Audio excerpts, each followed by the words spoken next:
An amazing session, so energetic and so full of life, and so many practical tips about how women have to be, self-sufficient, not just in terms of you know uh, finance, but also in terms of keeping that inspiration and aspirations high to achieve what we need to achieve. Wonderful, amazing session. So we have another phenomenal entrepreneur who wears so many hats, an orthodontist by education, but she's also a social entrepreneur, and she's a HR person as well. I'm going to first introduce our Vice President, Abhirami Vivek, who is going to moderate this session. Um, Abhirami is a postgraduate in management, marketing, and human resources, and an MSc in psychology. She is the mother of two angels. She has over a decade experience in the corporate world, and she's also a child psychologist. In 2009, she launched her preschool and became the first franchise of Educom Solutions in Chennai. In 2017, Abhirami founded Magnet Minds Preschool and Daycare, the first preschool to effectively explore the Froebel's methodology using the Froebel's gifts.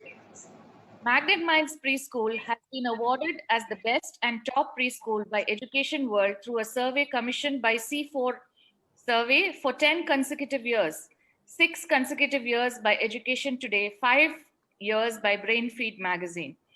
She is also the recipient of many awards. Leaders, the Pillars of Education 2018 from Education Today. She is a recipient of Exceptional Woman of Excellence by the Women Economic Forum. And she is also the recipient of Top 50 Effective Principals in India by Education Today. She has over a decade of experience in early childhood education and understands the needs of children and nurtures them. She is also trained in arts, music, and dance. So Abhirami, over to you. Please carry forward the session with Isa Fatima Jasmine. Thank you. Thank you. Thank you so much, Raj, for the wonderful introduction. Thank you so much.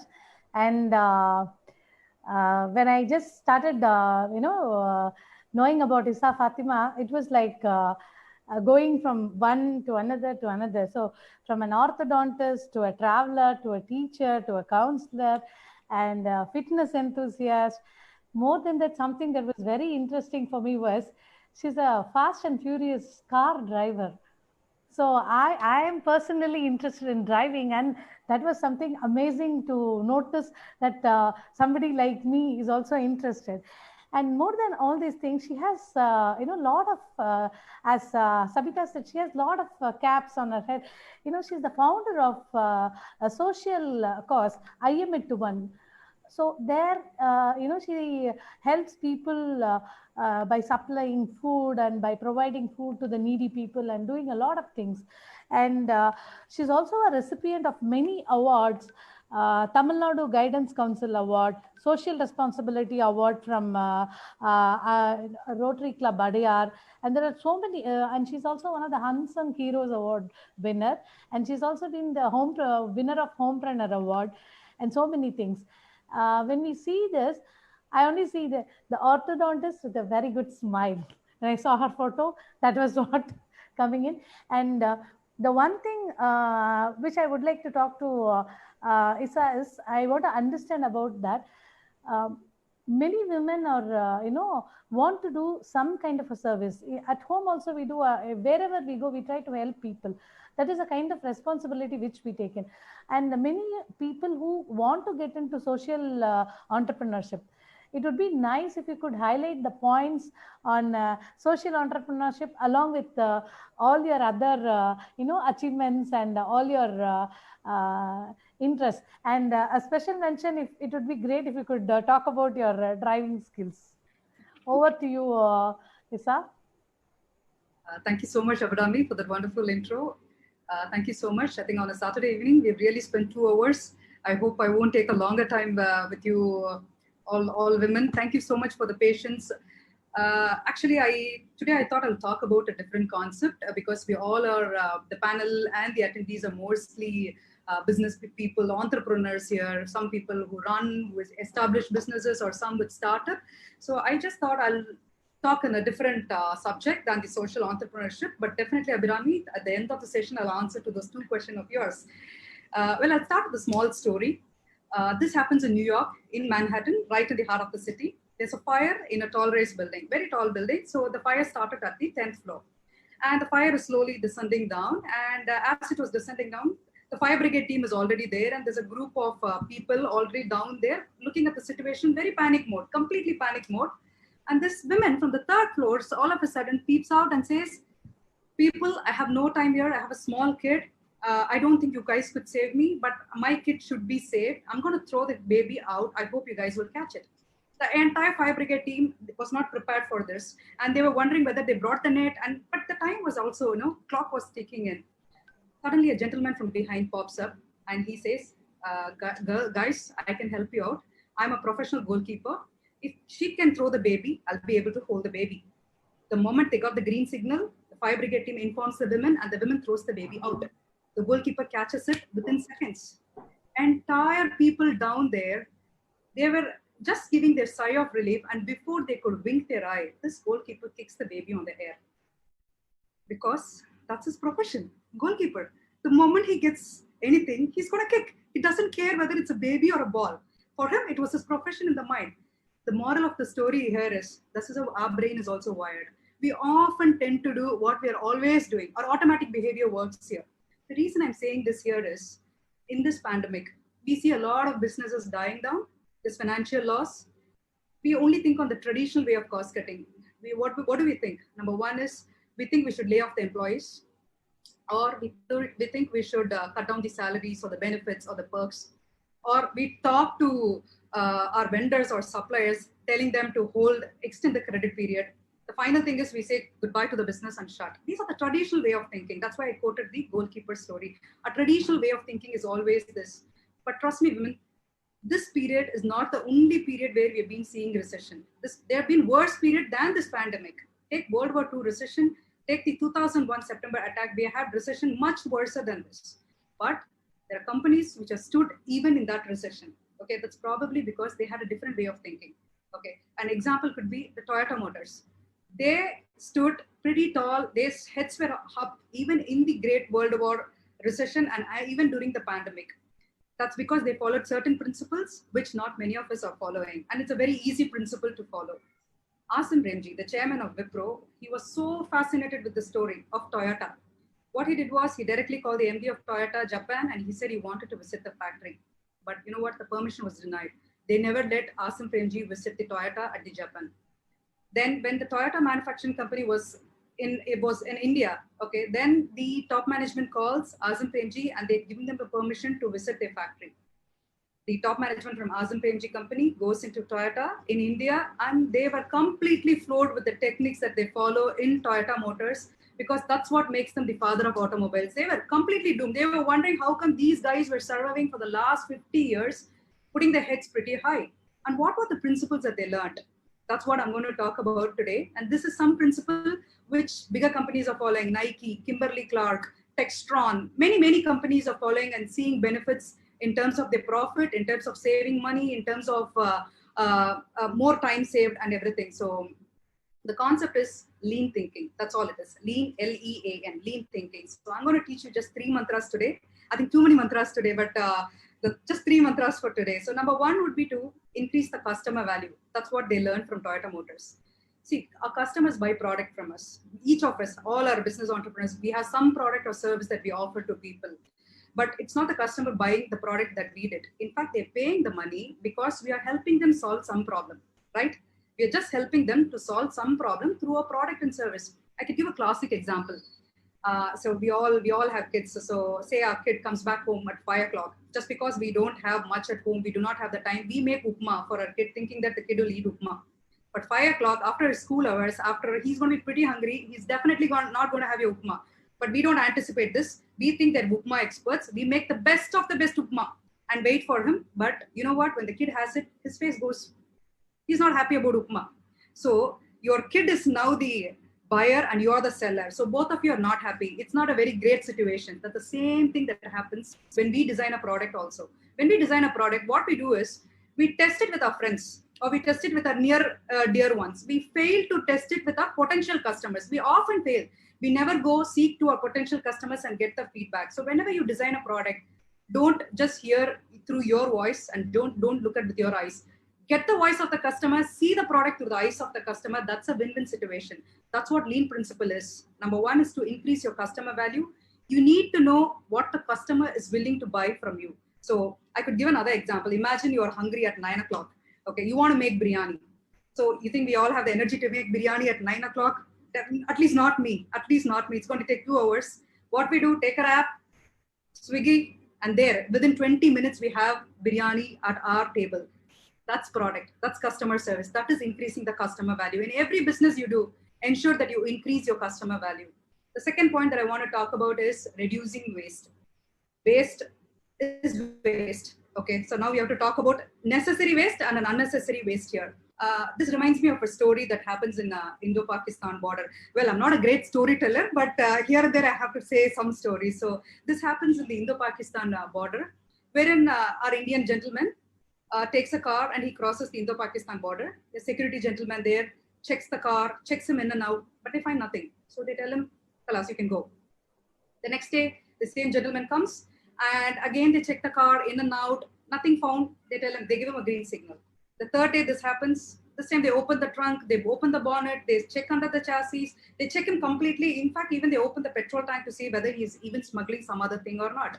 But nothing found. They left him. And this became a regular stuff. Weeks, months, and after some time, the chief secretary there got really very, very inquisitive about this. So he comes out from the office and knocks at the gentleman's window and says, "Lower your window, I need to talk to you." He says, "I know you're up to something. Last 1 year, I've been seeing you go through this, but I know you're up to something, but I'm not able to figure out. Please admit it." This gentleman lowers the window, smiles at him and says, "Yes, sir. What you fail to notice is that I was actually smuggling the car. I was smuggling different types of car every day in and out. That's what you fail to notice." It's the same with us. We often fail to look at the bigger picture or sometimes even the smaller picture. So that is waste to us. There is necessary waste and unnecessary waste in any business that you do. Even in your own home, there is something that you cannot avoid. There's something that you can avoid. That's where cost cutting comes in. So we, as I said before, our brain is wired to only think about traditional way of cost cutting. Lay off the employee or cut the benefits or walk out of business. That's what we always think. See, when I say necessary waste, imagine you go to a supermarket. You buy, say, a dozen of apples. So the only relationship between you and the supermarket fellow is you're going to buy the apple, he's going to supply you the apple, you're going to pay the money. That's all. But you know what? In the process, he gives you a bill. In order to make the bill, there's a software involved in it. There's a printer. There is labor involved in it. There's so much that the shopkeeper actually pays. You're not actually paying as a customer. This is a necessary waste from the customer side. This is okay to be paid. But unnecessary waste is, imagine the same apple as a shopkeeper. If I'm going to pack you in a nice box, put a bubble sheet around and pack it like, like eggs or make it even more decorated and give it to you, that's unnecessary waste. So even in your business, identify what is a necessary waste and what is an unnecessary waste and eliminate it. A simple example that we did when we were working with the college was, so they were always complaining about high maintenance, high expenditures. So a simple logic that was given to them was to install automatic lights or switch off the lights as soon as the class is over. Number two is to cook food in their college canteen only after getting the list of people who are going to use the canteen. And the third thing was to close the tap water. That's all, as simple as that. 20% of money was saved in this because they were able to save electricity, no food wastage and no water wastage. They were able to save 20% merely simply following simple things. That's what I said. The Indo-Pakistan story, we fail to even look at the smaller things always. And the third lean principle is fewer resources. We often complain, okay, only if I had this, I would have done that. Only if I had that, I would have done this. Classic example is me. I can tell you, 4 years, I've been procrastinating to become a YouTuber. 4 years. First year I said, I'm not prepared. Second year I said, hey, I don't have an equipment which can capture 4K video. The third day I said, hey, my home is not that good. The background is messy. When I did my office studio neat and nice, I said, I think pandemic, maybe I have to do a little bit of threading and eyebrow and everything. So I'm not actually ready even now. So every day I gave reasons. So this is fewer resources. In fact, I could have just taken my phone and could have shot a video. As simple as that. It doesn't need anything. People are looking at content and value. People are not looking at your background, your etc., etc., etc. That is fewer resources. My dad, back in 1970s, he did his law. His father was a school teacher. He didn't have the money. All he had was 3 pair of clothes and no money. He had to work part-time, but he earned his degree. He earned his degree ML also, all because of his hard work and was using his fewer resources. That's what I say to a lot of people today. Even if you have a 500 square feet, ensure that all your 500 square feet is being used. You have only 5 employees, make sure you get the best out of those 5 employees. You have no automation at office or at home, it's okay. With the manual, you can still get work done. With fewer resources, with less and less, you can actually get more and more done. This is what I want to talk about today, these 3 principles, which is to increase your customer base, that is to know what your customer is willing to pay for. And the second thing is to reduce your waste, know what is the waste that occurs. And the third thing is to, with fewer resources, you can do wonderful things. The Zoom meeting is a classic example. We didn't have to book a hall. We didn't have to do anything at all. We didn't have to send out invitations. WhatsApp message, a mail, and there we are all sitting with fewer resources. We are just kick-assing the show. That's what it matters. So with fewer resources, you can definitely rock. So that's what I wanted to say. Some people ask me, this lean mechanism, is it a must that it should be used only in industries or manufacturing companies or bigger industries? Not at all. Even as housewives, we can use this principle at home for your kids, etc. In Japan, I'm trying to rush because I'm looking at the time there. So in Japanese, they say a 3 concept. It's called the 3M. They call it as an ugly sister. The 3M is, it's called Muda, Muri, and Mura. Muda is nothing but anything that doesn't add value, you got to remove from yourself. I tell these college students often, whenever you look at your social media, whenever you scroll through Instagram, ask your question, why are you even doing this? Is there any value attached to it? If you're a binge watcher of Netflix or Amazon Prime, or you keep watching serials, ask this question, why are you even doing this? You will never do anything because it doesn't add value. Even if, say, for example, your desktop is cluttered, you will find a lot of time trying to search for the document that you kept. Had your desktop been very clear, had you eliminated all the unnecessary junk, it would have been easy. This happens with your fridge, with our kitchen store. We buy those buy one, get one, and the get one always goes into the trash. The buy one actually helps. The get one doesn't work. So the inventory also. So whatever is waste, whatever you think doesn't add value, eliminate it from your life. You don't actually need it. That is Muda for you. And Muri. Muri is overburdening ourselves. Classic example is all of us women. We wear feathers of housewives. We wear, mother, and then daughter to our parents, and then run our offices and run too many things. As someone before also said, we never fail to say no to anyone. Someone asks a coffee, even after you're so tired, we get up and make that coffee. Don't overburden yourself. And at times what we do, it is as simple as that. I have a maid who walks in at 10 o'clock and she leaves at 12 o'clock. 2 hours is what she stays with me. But I expect her to clean. I expect her to cook. I expect her to babysit and even sometimes to blow dry my hair. Trust me, will this even work? 2 hours, she can't do magic. It puts a stress on her, strain on her, depression. Next day, she will say, Amma, I'm not coming to your place. This is what we always do. We overburden ourselves. Don't take what you cannot hold. It's just like a cup. Take what is needed. Do not take more than it. This is Muri concept. The last is the Mura concept.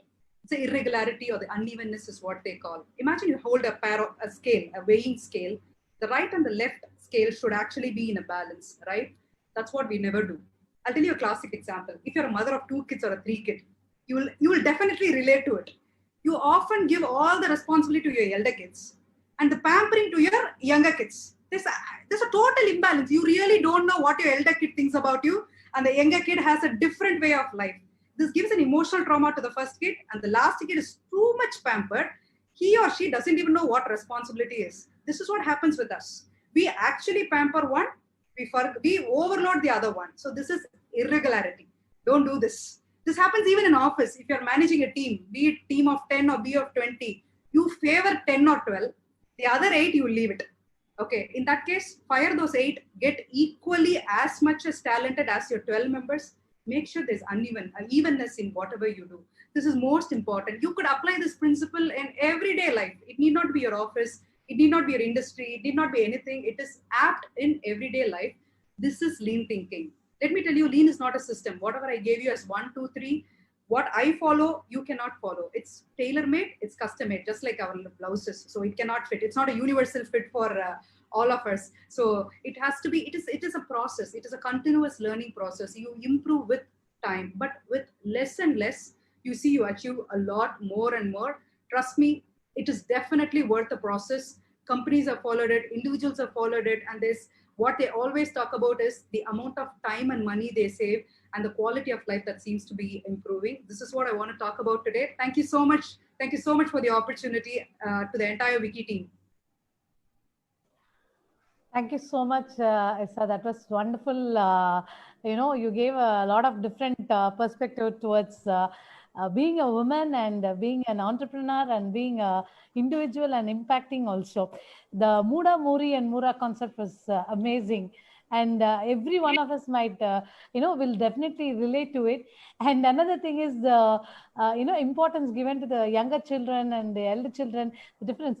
Almost everyone would be going through where they have, more than one child. So we also do that for our own selves. We definitely, imbalance in some cases. That was wonderful listening to you, Issa. And thank you so much for being here. That was wonderful having you. So nice of you. So much. Over to you, Raj. Answer the driver question to you personally. Yes, definitely.